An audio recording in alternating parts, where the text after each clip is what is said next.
میرے انتہائی محترم عزیز دوستوں اور بزرگوں، اس وقت سب سے بڑا سوال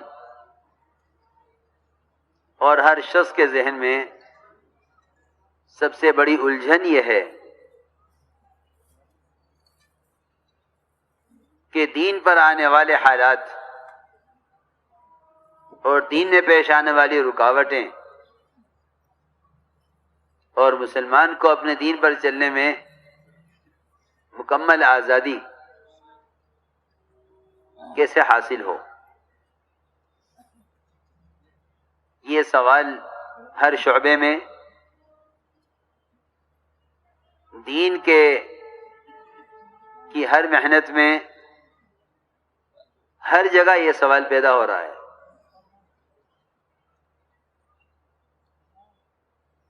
کہ دین پر چلنے میں جو رکاوٹیں ہیں یہ رکاوٹیں کیسے دور ہوں۔ اس کے لیے سب سے پہلے اس پر غور کرنا پڑے گا کہ دورے نبوت میں اور دورے خلافت میں جب کوئی طاقت دین کے مقابل آئی تو اللہ رب العزت نے کن شرائط پر اور کس محنت پر اور کس طریقے پر اللہ تعالیٰ نے مدد کی ہے۔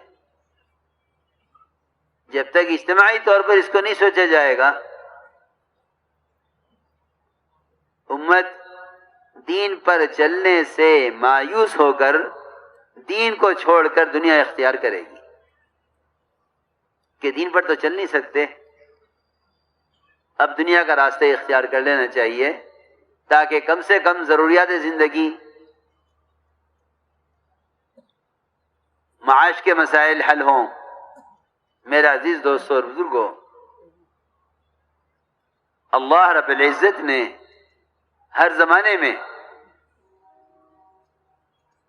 دین کے مقابل آنے والی طاقتوں کو جو مغلوب کیا ہے وہ دعوت اور عبادت کو جمع کرنے پر کیا ہے۔ ایک فرد کے دین سے لے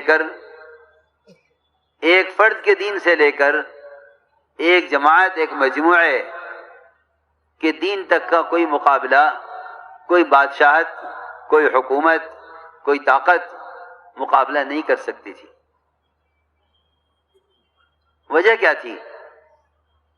وجہ صرف یہ ملے گی اگر غور کریں گے قرآن کی آیات پر اور غور کریں گے حضور اکرم صلی اللہ علیہ وسلم اور آپ کے صحابہ کی سیرت پر، تو جواب صرف یہ ملے گا کہ دعوت اور عبادت ان دونوں کو ان کے حق کے ساتھ ادا کرنا، یہ دین میں پیش آنے والی رکاوٹوں کو ایسا زیر کر دیتا ہے کہ اس کے مقابلے میں کوئی طاقت باقی نہیں رہتی۔ اگر غور کیا جائے گا تو یہ دو سبب ملیں گے، دعوت اور عبادت ان دونوں کا ان کے حق کے اعتبار سے جمع کرنا، یہ دین پر استقامت کا اور دین پر آنے والی رکاوٹوں کے خلاف اللہ کی نصرتوں کے، مددوں کے اترنے کا یہ بنیادی سبب ہے، بلکہ یہ شرط ہے۔ اللہ نے قرآن میں شرط لگائی ہے، فرمایا ان تنصروا اللہ ینصرکم، ان تنصروا اللہ ینصرکم، اگر تم اللہ کے دین کے مددگار ہو تو اللہ رب العزت تمہاری مدد کرنے والے ہیں، اور آگے فرمایا کہ ہر مشکل میں تمہارے قدموں کو جمانے والے ہیں۔ ایک شرط اللہ نے نصرت کی لگائی ہے، اور اجتماعی طور پر فرمایا ہے کہ اگر امت اجتماعی طور پر دین کی مددگار ہے تو اللہ رب العزت ان کے دین پر چلنے میں مدد کرنے والے ہیں، اور ان کے قدموں کو، ان کے احکام شریعت پر، ان کے قدموں کو دین پر اللہ جمانے والے ہیں۔ اور اگر یہ دین کی نصرت چھوڑ دیں تو اللہ رب العزت نے فرمایا ہے ان تتولوا یستبدل قوما غیرکم، اگر تم دین کی نصرت چھوڑ دو گے تو ہم تمہیں ہٹا کر دوسروں کو لائیں گے، تمہیں ہٹا کر دوسروں کو لائیں گے، اور وہ تمہارے جیسے نکمے نہیں ہوں گے۔ اگر غور کیا جائے صحابہ کرام کے واقعات پر تو سب سے بنیادی ذریعہ اپنے دین پر استقامت کا جو ملتا ہے وہ دعوت الی اللہ ملتا ہے، وہ دعوت الی اللہ ملے گا۔ اس لیے کہ جب تک امت اجتماعی طور پر دعوت الی اللہ پر مجتمع تھی اس وقت تک اس کو اس کے دین سے کوئی طاقت ہٹانے والی نہیں تھی۔ عبداللہ بن حذافہ رضی اللہ تعالی عنہ وہ روم میں کام کر رہے تھے اپنی جماعت کے ساتھ۔ روم کے بادشاہ کو معلوم ہوا کہ اس جماعت میں ایک صحابی ہیں جن کا نام ہے عبداللہ بن حذافہ رضی اللہ تعالی عنہ۔ بادشاہ نے قید کرایا اور نصرانیت کی طرف دعوت دی کہ آپ نصرانی ہو جائیے۔ فرمایا کہ میں اپنا دین نہیں بدلوں گا، اس لیے کہ حقیقت یہ ہے کہ جو اپنے دین کی طرف داعی ہوتا ہے وہ باطل کی طرف مدعو نہیں ہوا کرتا، اور جو اپنے دین کی دعوت کو چھوڑ دیتا ہے اس کے اندر سب سے پہلا ضعف یہ پیدا ہوتا ہے کہ اس کو دوسرے ادیان کے طریقے اپنے دین کے طریقوں سے زیادہ محبوب اور پسند آنے لگتے ہیں۔ امت کے دین کی تبدیلی کا جو بنیادی ذریعہ ہے، بنیادی سبب ہے، وہ خود اپنے دین کی طرف دعوت نہ دینا ہے۔ صحابہ کرام اجتماعی طور پر اپنے دین کی دعوت پر ایسے قائم تھے کہ بڑی سے بڑی طاقت ان کو ان کے دین سے ہٹا نہیں سکتی تھی۔ عبداللہ بن حذافہ رضی اللہ تعالیٰ عنہ نے صاف جواب دیا کہ میں اپنا دین نہیں بدل سکتا۔ بادشاہ نے کہا کہ آدھا ملک لے لو لیکن دین بدل دو۔ بادشاہ نے کہا آدھا ملک لے لو دین بدل دو۔ فرمایا تیرا آدھا ملک نہیں، عرب کی ساری بادشاہتیں مجھے مل جائیں اور تیری پوری بادشاہت مل جائے، میں پلک جھپکنے کے بقدر محمد صلی اللہ علیہ وسلم کے دین کو چھوڑنے کے لیے تیار نہیں ہوں۔ بادشاہ نے کہا کہ تمہیں قتل کروں گا۔ فرمایا انت وذاکا، جو تیرا دل چاہے وہ کر، لیکن میں اپنے دین سے نہیں پھروں گا۔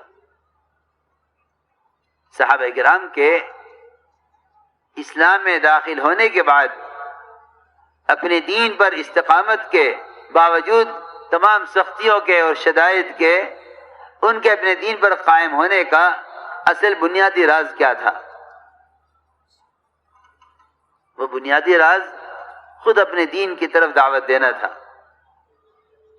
اس لیے کہ جب یہ حق کی دعوت سے بیٹھ جائے گا تو یقینی طور پر باطل اس کو بھی طرف دعوت دے گا۔ اس میں وہ لوگ جو حق کی دعوت پر قائم رہیں گے وہ بچ جائیں گے، جو حق کی دعوت پر قائم نہیں رہیں گے وہ پھسل جائیں گے۔ صحابہ کرام کے واقعات میں یہ چیز بہت تفصیل سے ملتی ہے۔ میں نے عرض کیا کہ جب یہ اپنے دین کی دعوت سے بیٹھ جائے گا تو باطل اس کو اپنے دین کی طرف دعوت دینے کی جرأت کرے گا۔ کعب بن مالک رضی اللہ تعالی عنہ تمام غزوات میں شریک ہوئے لیکن تبوک نہ جا سکے۔ حضور اکرم صلی اللہ علیہ وسلم کے سامنے منافقین نے اپنے اعذار پیش کیے، سب کے اعذار کو قبول کر لیا گیا۔ انہوں نے سچ بولا آ کر کہ میرے پاس کوئی عذر نہیں ہے، میرے پاس کوئی عذر نہیں، اللہ کے راستے میں نکلنے سے میرے پاس کوئی عذر نہیں ہے۔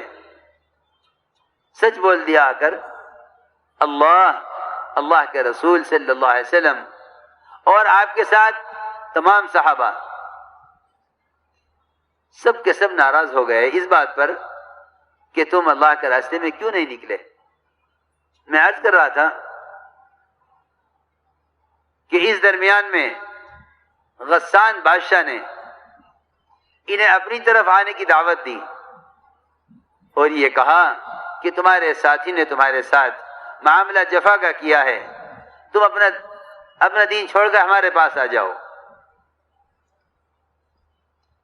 غسان بادشاہ نے اپنے دین کی دعوت دینے کا ارادہ صرف اس لیے کیا کہ اس نے دیکھ لیا کہ یہ ایک موقع پر اپنے دین کی دعوت کو چھوڑ کر خروج کے تقاضے سے اللہ کے راستے میں نکلنے سے ایک مرتبہ بیٹھ گیا ہے.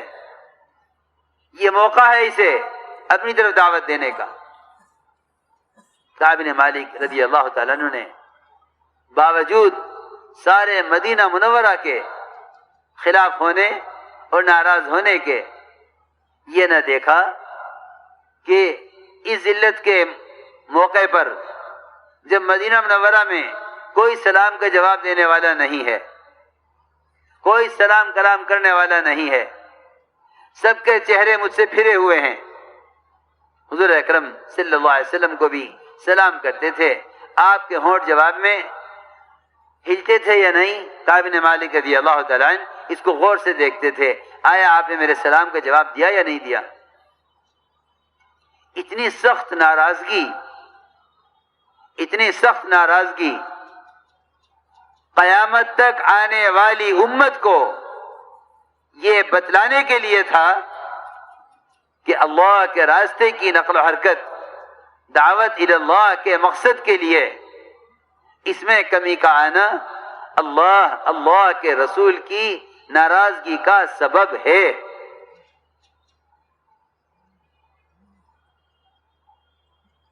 50 راتیں معمولی نہیں ہیں. توبہ کے نزول میں تاخیر ہوئی. 50 راتیں معمولی مدت نہیں ہے. سارا مدینہ منورہ ایک طرف, حضور اکرم صلی اللہ علیہ وسلم سے لے کر ایک عام سے عام آدمی تک سب ناراض. کیوں؟ کیا غلطی ہو گئی؟ کیا گناہ ہوا؟ کیا جرم ہو گیا؟ سارے مواقع پر شریک ہوئے, صرف ایک موقع پر غزوہ تبوک کے موقع پر کعب بن مالک رضی اللہ تعالیٰ عنہ اللہ کے راستے میں نہیں نکلے. کوئی عذر نہیں تھا.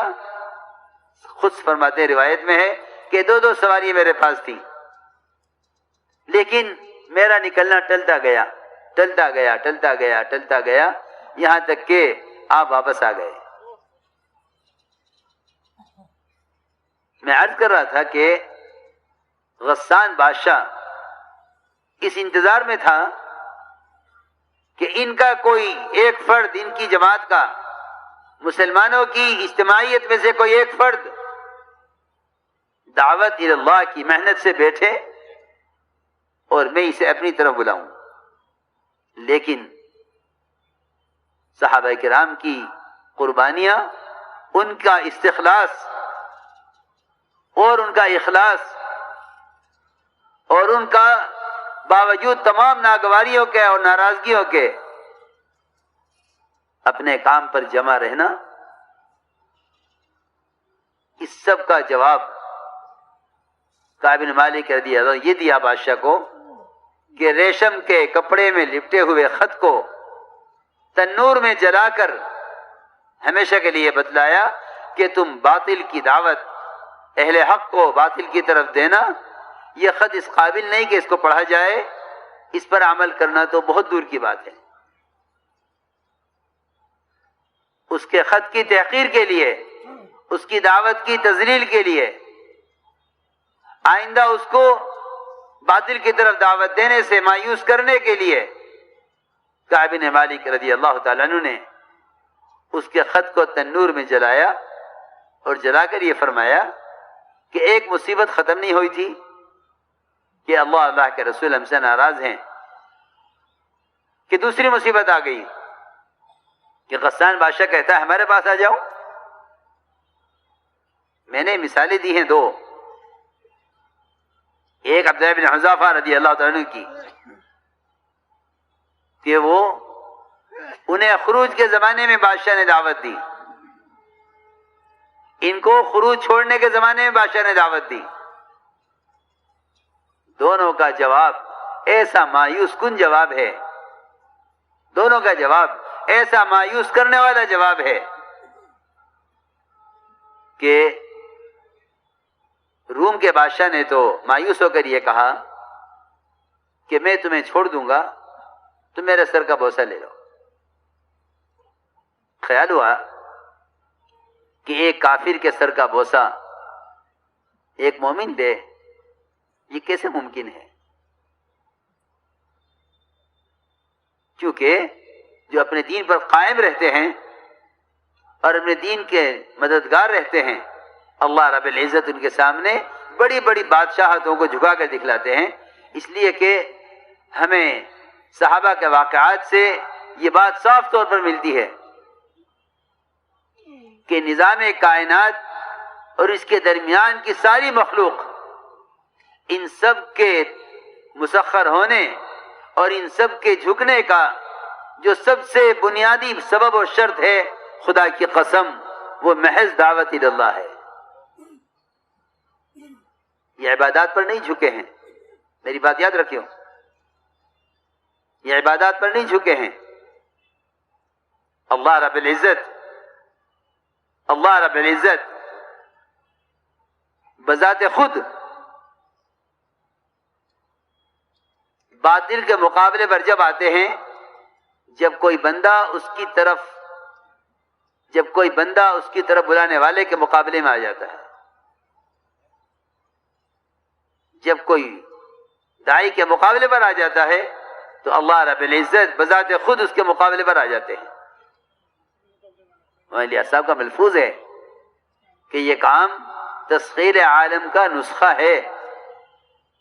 نظام کائنات کی تسخیر کا جو بنیادی سبب ہے وہ دعوت اللہ ہے. مولانا صاحب کا ملفوظ ہے کہ یہ کام تسخیر عالم کا نسخہ ہے. نظام کائنات کی تسخیر کا جو بنیادی سبب ہے وہ دعوت اللہ ہے.